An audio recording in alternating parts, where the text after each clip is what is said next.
दोस्तों, किसी भी चीज को छोटा समझकर हमें उसे कभी नजरअंदाज नहीं करना चाहिए, क्योंकि ऐसा करने से हम जीवन में बड़ी परेशानियों को न्योता देते हैं। आइए इसे एक कहानी के माध्यम से समझते हैं। नमस्कार दोस्तों, बोधि थिंक स्पाई यूट्यूब चैनल में आपका दिल से स्वागत है। बहुत समय पहले की बात है। एक छोटा सा राज्य था। उस राज्य का राजा बहुत ही दयालु था। उस राजा का इकलौता पुत्र था, लेकिन वो जो पुत्र था वो लाड प्यार में बिगड़ता चला जा रहा था।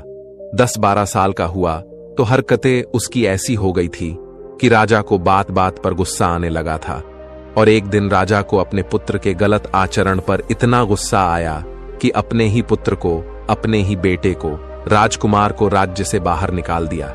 दरबार में मंत्रियों ने समझाया कि महाराज आपके पुत्र हैं, राजकुमार हैं, आगे यही चल करके राजा बनेंगे। उसने कहा नहीं। राजा ने किसी की नहीं सुनी। रानी रोती रह गई। रानी ने भी राजा को बहुत समझाया कि उसे राज्य से बाहर ना करे, लेकिन राजा ने राजकुमार को बाहर भेज दिया। ऐसे ही 2 साल बीत चुके थे। अब समय के साथ जब राजा बूढ़ा हुआ और उसे लगा कि वाकई में राज्य को अब राजा देना होगा, तो उसने अपने मंत्रियों को बुलाया और कहा कि देखो, सैनिकों को मेरे बेटे को लेकर के जाओ और मेरे बेटे को ढूंढ करके लाओ। राजा ने अपने सैनिकों को राजकुमार को ढूंढने के लिए भेज दिया। इधर जो राजा ने अपने मंत्रियों को भेजा था, सैनिकों के साथ में तो ढूंढ रहे थे। सैनिकों उसे सब जगह ढूंढ लिया, जंगल में, गांव में, पर उसे राजकुमार कहीं नहीं मिल पाए। एक बार की बात है, एक दिन राजा यूं ही महल का चक्कर लगा रहे थे। तभी राजा के मन में विचार आया कि उसे अपने राज्य की खुशहाली के लिए पहाड़ों के बीच में बने मंदिर में भगवान के दर्शन करना चाहिए। लेकिन वह यह कार्य अकेले करना चाहता था। वह चाहता था कि उनके साथ कोई न चले। वह अकेला ही इस यात्रा को खुद तय करेंगे और शायद उन्हें अपना बेटा वापस मिल जाए। लेकिन उस रास्ते पर एक घना जंगल था। फिर भी राजा ने निश्चय किया कि वह मंदिर जरूर जाएंगे। राज्य के सभी लोग और मंत्री ने राजा को समझाने की बहुत कोशिश कि उन्हें उस जंगल में अकेले नहीं जाना चाहिए, वहां बहुत खतरा है। और उस जंगल में आज से पहले जो भी गया, कोई वापस नहीं आया।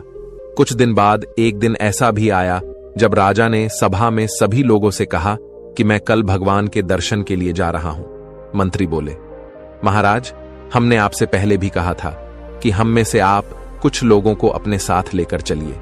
राजा बोला, नहीं मंत्री जी, हम पहले कह चुके हैं कि हमें उधर अकेले ही जाना है। क्या तुम्हें अपने राजा की वीरता पर संदेह है?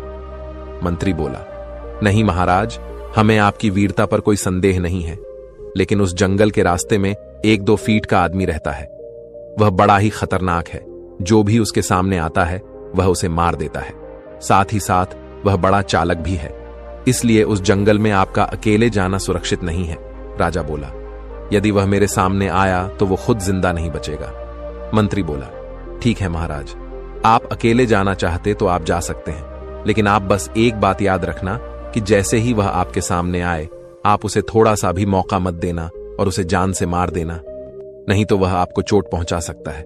राजा ने बोला, तुम लोग मेरी चिंता मत करो, मैं अपनी रक्षा खुद कर सकता हूं। कल मैं यात्रा के लिए निकल रहा हूं। सभा समाप्त हो गई और रात हो गई। रानी ने राजा से कहा कि महाराज, आपका वहां अकेले जाना सुरक्षित नहीं है। हमने अपने बेटे को पहले ही खो चुके हैं और अब आप भी चले गए तो हमारा क्या होगा? और रानी यह कहकर रोने लगी। राजा ने रानी से कहा कि देखना, मैं जब वापस आऊंगा तो अपने बेटे को भी साथ लेकर आऊंगा। और राजा सो गए। रात भी गुजर गई। अगले दिन राजा के यात्रा पर निकलने का वक्त हो चुका था। राजा यात्रा के लिए अपने महल से घोड़े पे बैठकर निकल गए। राजा अब महल से काफी दूर आ गए थे। रास्ते में उन्हें एक गांव नजर आया तो राजा ने एक आदमी से उस मंदिर तक जाने का रास्ता पूछा। उस आदमी ने राजा से कहा कि आपका वहां अकेले जाना सुरक्षित नहीं। हे राजा ने कहा, आप मेरी चिंता मत करो। तो उस आदमी ने कहा कि आप यहां से सीधे चले जाइए। थोड़ी दूर जाने के बाद आपको एक जंगल दिखेगा। आपको उस जंगल को पार करना है। उसके बाद आप मंदिर तक पहुंच जाएंगे। राजा अब वहां से आगे बढ़ चुके थे। जैसे ही वह जंगल में कुछ आगे बढ़े, उनके सामने वही 2 फुट का आदमी आ गया। राजा उसे देखते ही चौकन्ने हो गए। राजा घोड़े से नीचे उतरे। राजा उससे कुछ पूछते, उससे पहले उस 2 फुट आदमी ने राजा पर हमला करने लगा। राजा ने अपनी तलवार निकाल ली और उसे लड़ने लगे। लड़ते लड़ते उन्होंने उस 2 फीट के आदमी को नीचे गिरा दिया और उसकी गर्दन पर तलवार रखकर उसे मारने ही वाले थे कि वह छोटा आदमी बोला, राजा जी, मुझे माफ कर दो। आप तो सचमुच बहुत बहादुर और पराक्रमी हो। आपसे पहले बहुत बड़े बड़े लोग आए, लेकिन वह मुझसे जीत नहीं पाए। मैं आपसे माफी मांगता हूं। आप मुझे छोड़ दो। राजा सोचने लगे, मेरे मंत्री और सेनापति न जाने क्यों इस 2 फीट के आदमी से डर रहे थे। इसे तो मैंने ऐसे ही हरा दिया। राजा अब अपनी यात्रा के लिए कुछ आगे निकल आए। वह जो 2 फुट का आदमी था, अब वह 2 फुट से 4 फुट का हो गया था। उसने राजा पर फिर से हमला किया। राजा ने भी अपनी तलवार निकाली और उस 4 फुट आदमी से लड़ने लगे। राजा ने उसको फिर एक बार हरा दिया। आदमी बोला, राजा जी, मुझे माफ कर दो। आप बड़े ही दयालु हैं। राजा बोले, तुमसे पहले मैंने 1-2 फुट के आदमी को हराया है और उस पर दया करके उसको छोड़ दिया है। जाओ, तुम्हें भी मैं छोड़ता हूं। तुम भी क्या याद रखोगे? मेरी मंजिल कुछ और है। तुम्हें मारकर मुझे क्या मिलेगा? ऐसा कहकर राजा ने उसे छोड़ दिया। उसके बाद राजा ने अब अपनी यात्रा आगे बढ़ाई। राजा चलते चलते काफी दूर आ गए थे और सुबह से वह ऐसे ही चल रहे थे। शाम भी हो चुकी थी, इसलिए राजा ने एक पेड़ के नीचे थोड़ा आराम किया। वह बैठे ही थे कि उन्होंने देखा कि 8 फुट का एक आदमी तेजी से उनकी तरफ आ रहा।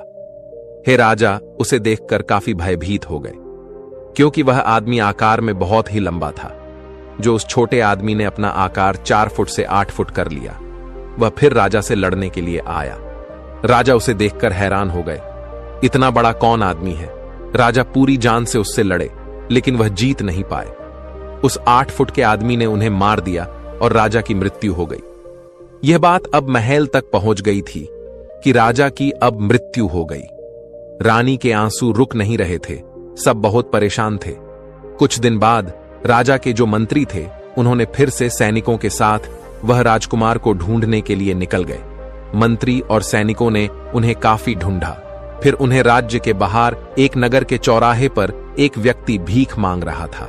रोज की तरह दोपहर का समय था और उस राजा के जो मंत्री थे वो सैनिकों थे। उन्होंने देखा कि चौराहे पर बैठा था, तो मंत्री ने कहा, ये देखा देखा सा लग रहा है। आंखें मिल गईं, और जहां आंखें मिल गईं तो मंत्री ने सैनिकों से कहा, रुक जाओ, लेके आओ। इसको उसको लेकर के आए। मंत्री ने देखा कि उस युवक के हाथों में राज चिन्ह था, जो कि सिर्फ राजकुमार के ही हाथ पर था। मंत्री अचानक उसके से पैरों में गिर गया। सारे सैनिक घोड़े पर से उतर गए। महाराज की जय हो, महाराज की जय हो कहने लगे, और ये जो फटे पुराने हाल में बैठा हुआ था बिल्कुल बेडंग हो चुका था, जिसका शरीर कमजोर सा लग रहा था। सैनिकों ने राजकुमार को घोड़े पर बैठाकर वहां से निकले। इसी तरह हमारे जीवन में छोटी छोटी मुश्किलें और समस्याएं आती रहती हैं, जिन्हें हम नजरअंदाज करते रहते हैं, लेकिन धीरे धीरे यह समस्या बड़ी होती रहती है। और जब यह समस्या बहुत बड़े रूप में हमारे सामने आती है तो हम उसका हल नहीं निकाल पाते, जिसका अंजाम बहुत बुरा हो सकता है। जब समस्या छोटे रूप में हमारे सामने आती है तो उसका हल आसानी से निकाला जा सकता है, लेकिन समस्या बड़ी हो जाने पर हमारी मुश्किलें और भी बढ़ जाती हैं। जैसे हम किसी कार्य को कल पर छोड़ देते हैं, यह सोचकर कि यह तो इतना सा है, लेकिन वक्त के साथ साथ वह कार्य भी बड़ा हो जाता है। इस कहानी से हमें यह शिक्षा मिलती है कि जीवन जब भी परेशानी या समस्या आए तो हमें उसी समय उस समस्या का हल निकाल लेना चाहिए, क्योंकि अगर आपने उसे अनदेखा कर दिया तो यह समस्या बड़ी होती चली जाएगी। उसके बाद हो सकता है आप इस समस्या का हल नहीं निकाल पाओ। छोटी समस्या को हल करना आसान होता है और बड़ी समस्या को हल करना मुश्किल। इसलिए किसी भी समस्या को कल पर नहीं छोड़े, बल्कि उसे आज ही हल कर दें।